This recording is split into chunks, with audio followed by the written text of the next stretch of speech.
सर्वांना सर्वांचे स्वागत करते मी। तर आज आपण ज्वारीच्या पिठाची कोबीची वडी बनवणार आहोत सख्यांनो। त्यासाठी बघा हा बारीक चिरलेला कोबी आहे, बारीक चिरून घेतलेला आहे। 1 वाटी कोबी घेतलाय चिरून। त्यामध्ये साहित्य बघा काय काय जाईल आता। 1 मोठा चमचा जिरीने वास चांगला येतो ना। नंतर लसूण पेस्ट, लसूण आणि आल्याची पेस्ट। नंतर मिरचीची पेस्ट, फक्त मिरची ही भरड केलेली आहे बघा।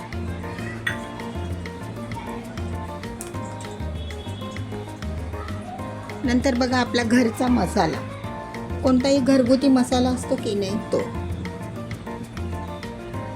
थोडासा तिखटपणा येण्यासाठी धना पावडर 1 चमचा, हळद थोडीशी म्हणजे 1 पावचा अर्धा चमचा हळद।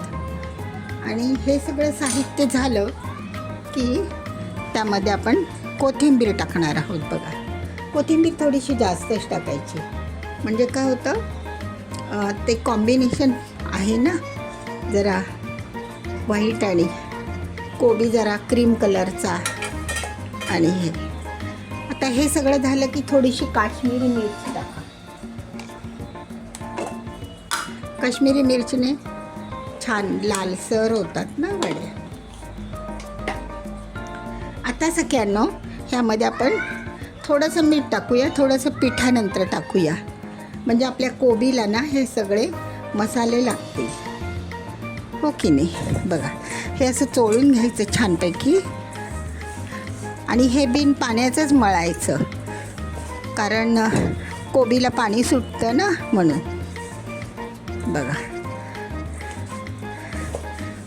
थोडंसं चाट मसाला टाकला तरी पण चालेल, टाकते मी जरा हे मळून घेतल्यावर। सख्यांनो बघा ह्याच्यामध्ये मी थोडासा 1 अर्धा पाऊण चमचा चाट मसाला टाकला आहे, म्हणजे आंबट पण असतो ना तो थोडासा। त्यानंतर आपण 1 अर्धी वाटी तांदळाचं पीठ घालणार आहोत। आपलं वड्याचं प्रमाण कमी आहे ना, ह्याचं कसलं कोबीचं, म्हणून थोडंसं 1-1.5 चमचा चणा पीठ। आणि आता ज्वारीचं पीठ,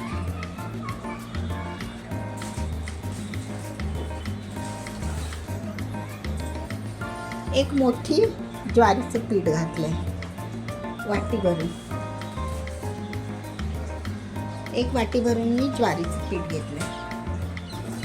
आता हे आपण सगळं एकत्र करूया।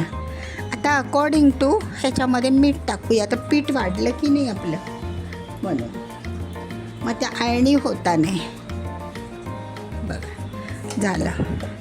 आता हे पीठ आपण त्या कोबीच्या पाण्यामध्येच मळून घ्यायचं, म्हणजे मळतानाच ते कोबी पाणी रिलीज करतं आणि ते पीठ होतं। पाणी टाकलं ना पातळ होणार ते।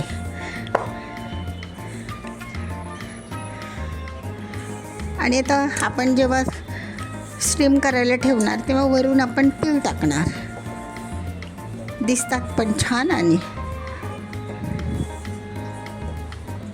आता आपण हे चांगलं मळून घेऊयात मैत्रिणींनो।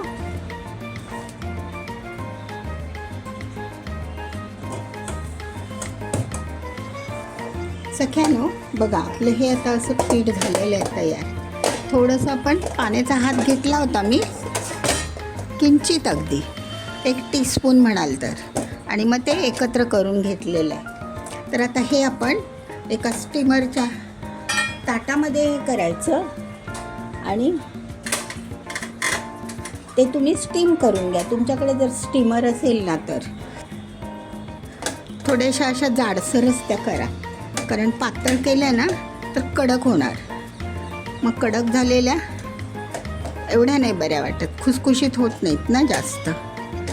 तर अशा जाडच करा.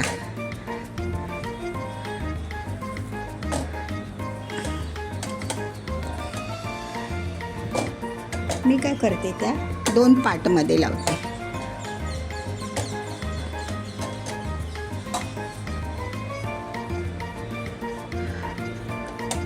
अशा चांगल्या एकसारख्या थापून घ्या आणि त्याच्यावरती आपण तीळ लावणार आहोत.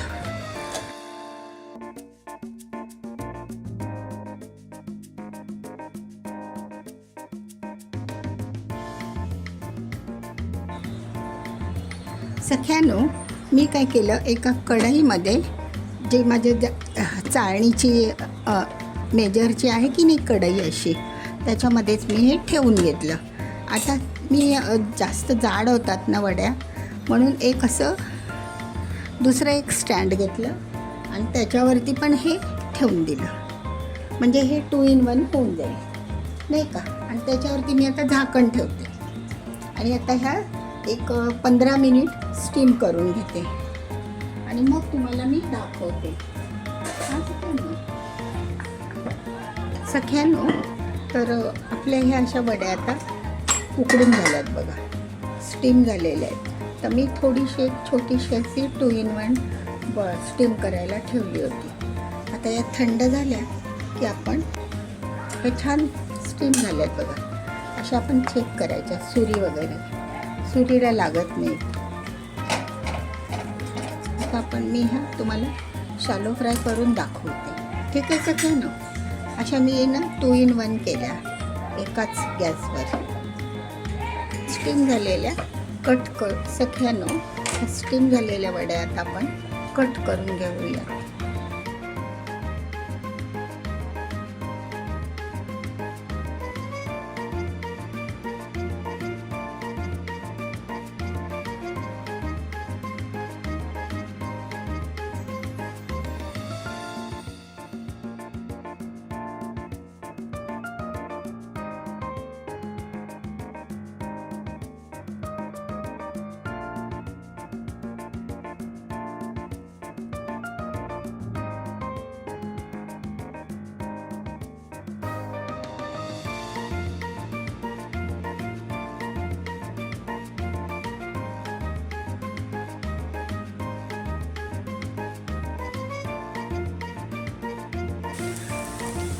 सख्यानो, बघा आपल्या ह्या अशा वड्या पण शालो फ्राय करून घेतल्या तव्यावर, लोखंडी तव्यावर घ्या.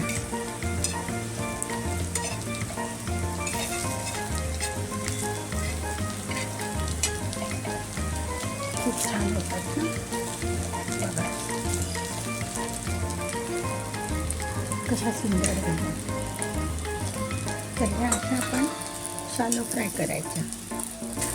डीप फ्राय केल्या तर तेलकट होतात ना, तेलाचं प्रमाण जास्त, मग त्याला पर्याय म्हणून घे शालो फ्राय.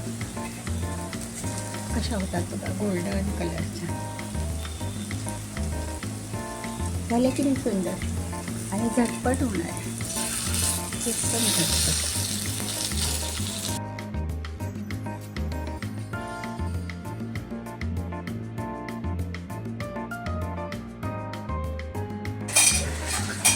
सख्यानो, बघा ह्या आपल्या अशा कोबीच्या वड्या तयार आहेत. एक स्नॅक्स म्हणून चहाबरोबर वगैरे खूप छान लागतात. तर तुम्ही हे नक्की करा आणि एकदम घरच्या साहित्यात, कमी साहित्यात होतात.